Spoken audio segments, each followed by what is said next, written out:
European gas prices again reached near record highs on Monday. EU countries are digesting the implications of Russia's decision to switch off flows down the Nord Stream 1 pipeline to Germany. Russia stopped delivering gas through the Nord Stream 1 pipeline that supplies much of Western Europe on Wednesday, claiming a two-day shutoff was necessary for maintenance work. On Friday, just hours before it was due to reopen, Russia's state-owned company Gazprom said repairs now require it to suspend further operation. The move will pile pressure on the continent's largest economy as it prepares for a winter of energy rationing that could squeeze households and German industry. Deliveries through Nord Stream 1 pipeline, which transports natural gas from fields belonging to Gazprom to the German Baltic coast, have dropped significantly since Vladimir Putin launched his invasion of Ukraine in February, leading Germany to implement an emergency plan that will see it attempt to fill gas storage facilities across the country to 95% capacity by the end of October. The idea is to head off any potential energy shortages driven by the Ukraine war as the colder months approach. Berlin has scrambled to secure alternative gas supplies from Norway and Qatar, among other producers, and is rapidly procuring floating gas storage terminals that will supplement existing onshore facilities.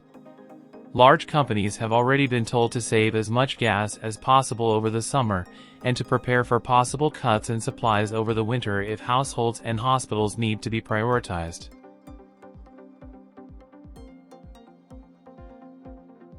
A recent study published by the universities of Bonn and Cologne found that Germany could handle even a complete, immediate stop to Russian gas supplies and get through the winter.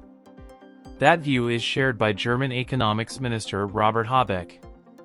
Despite significantly lower volumes from Russia, we have made better progress in filling the storage facilities than the law requires, Habeck said Monday. Currently, German gas storage facilities are almost 84% full. In comparison, last year's peak storage level was 72% on November 1st, compared with 99% on that date in 2019. According to the German government, if the tanks were filled to 100% capacity, the storage volume alone could meet the country's gas needs through 2 to 3 months of average winter weather. Even before it ceased deliveries this week, Russia was routing only about 20% of the maximum possible volume through the Nord Stream 1 pipeline. Moscow has justified the limited flow by claiming that a repaired turbine, manufactured by Germany's Siemens Energy, could not be delivered due to sanctions imposed over the Ukraine war. Germany disputes that pretext and considers Russia's limited shipments political retribution for the international community's sanctions. Before Russia invaded Ukraine on February 24, Germany relied on Russia for 55% of its gas supplies. In August, however, that proportion fell to 9.5%, according to a spokeswoman for the Federal Ministry of Economics. Habeck has said that Russian gas will not be fully replaced until at least 2024.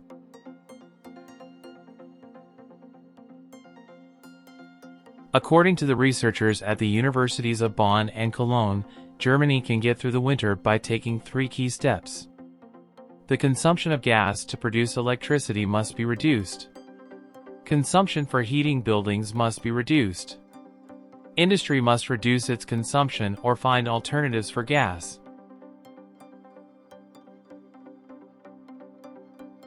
In the winter, much of Germany's imported gas is used to heat buildings.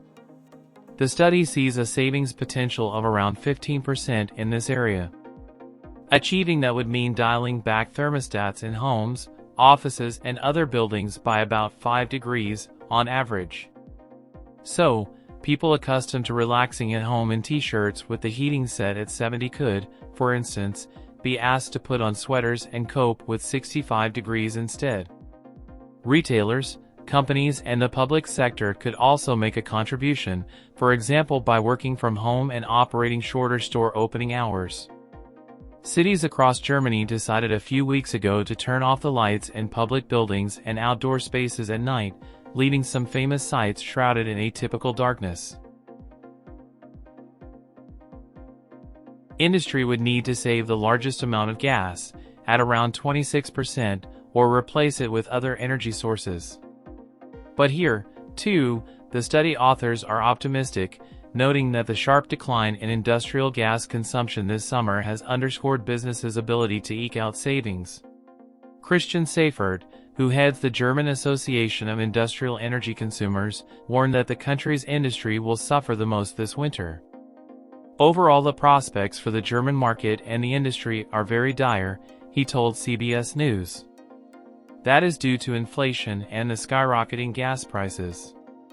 We need to reactivate coal plants and consider turning our nuclear power plants back on, said Seifert. We have to do whatever it takes to support our already strained economy. Germany decided a couple decades ago to phase out nuclear power. Only 3 of its 6 nuclear power plants remain in operation, and they are due to go offline by the end of 2022. Seifert believes that shutdown should be postponed.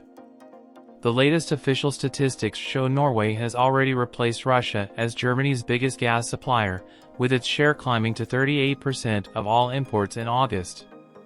Imports from the Netherlands and Belgium have also increased in recent months. European Union representatives have been holding talks with the US, Qatar, Norway, Algeria, and Israel to secure further supplies.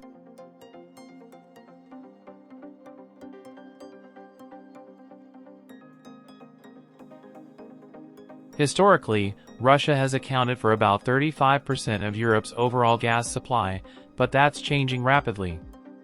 France enjoys some insulation from the European gas crisis as it relies far more on domestic nuclear power.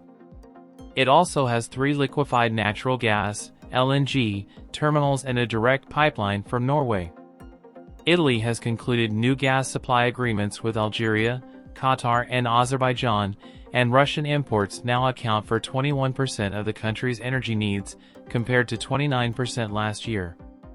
Spain and Portugal are in an even better position as they rely very little on Russian energy and even supply gas to other EU countries. Spain is playing an increasingly important role in the European LNG market, with 6 terminals of its own. Denmark and Sweden are largely energy self-sufficient. Britain also has a stable supply from its own gas fields and European neighbors, and relied on Russia for only about 4% of its supply last year. Secure, but not comfortable. But just because countries in Europe and across the world can secure sufficient supply, does not mean they won't pay through the nose for it. Energy markets are global, and the sharp reduction in supplies from Russia to its neighbors, and the overarching security concerns amid the West standoffs with Russia and China, have already had a dramatic impact, sending prices soaring. The current situation facing the UK is not a question of security of gas supply, but of high gas prices set by international markets, the British government says in a fact sheet about energy and the Ukraine war. So, while gas security may not be an immediate concern for the governments of Europe this winter, even if Russia keeps the tap turned off, many people and businesses will struggle to afford the fuel that's available.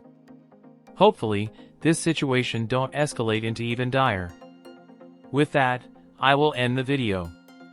If you enjoyed the video, then feel free to hit the like and subscribe button for more content like this.